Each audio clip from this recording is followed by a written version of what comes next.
บายดีทุกคนสบายดีไม่ให้ทายเอาเงินทรงเดิมๆมาให้เบิ่งหาดูยากเลยทุกคนเลยใช่เนาะเจ้าของบ้านเป็นอยู่บ่เนาะขออนุญาตเด้อ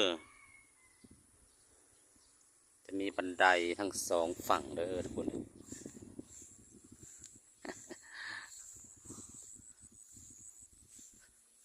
มีบ้านนาบ่อ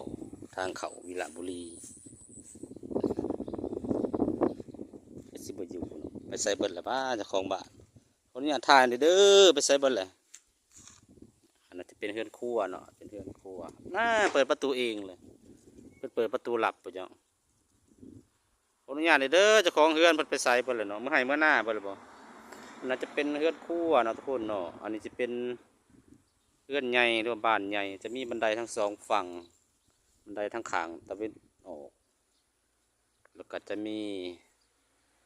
เกยมีอย่างคิดฮอดอดีตทุกคนเห็นกันแบบนี้คิดเห็นแต่ข้าวยังน้อยเนาะเนี่ยนั่นแหละฮะ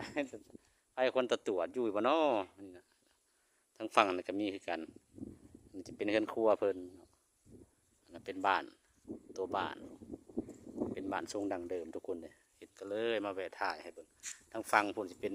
ทรงทันสมัยจะมีบันไดทั้งสองฝั่งทุกคนคือเห็นอดีตแต่เขายังน้อยเห็นบ้านแบบนี้หาดูยากเลยนะแถวเขตทรายแม่น้ำคลองแถวแถวท่าแต่ขึ้นมาทั้งเมืองวิละแถวเซโปนก็ยังพอเห็นทุกคนเนาะเพิ่นยังรักษาไว้ความเป็นดังเดิมของวัฒนธรรมเป็นบ้านเรือนทรงผู้ไทยหรือทรงลาวเดิมเนาะแต่เพิ่นก็มุงสังกะสีเนาะก้อนๆนั่นผู้ขาเคยถ่ายแบบมุงด้วยแป้นเนี่ยบรรยากาศตอนสวยไปงานไปเวียกก็เลยมาแวะถ่ายบรรยากาศบ้านทรงลาวเดิมให้FCให้การประชุมรับชมนำกันอันนี้จะเป็นบันไดทางฝั่งตะวันตกเนาะใต้ทุนก็จะมีเตียงมีแค่และบันไดทางฝั่งตะวันออกเนาะบรรยากาศสุดยอดพอทุกคนก่อนเด้อ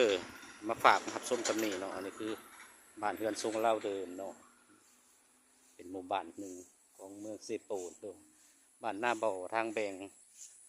เขาเมืองวิระบุรีนี่ประมาณนี้เดี๋ยวเอามุมไกลให้เพิ่นกันทุกคนจะมีสองหลังเนาะอันนี้หลังหนึ่งแล้วก็ยังเรียงมาทางข้างเบื้องซ้ายมือขวามือก็เป็นอีกทรงหนึ่งเนาะประมาณนี้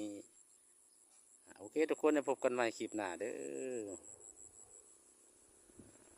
บรรยากาศธรรมศาสตร์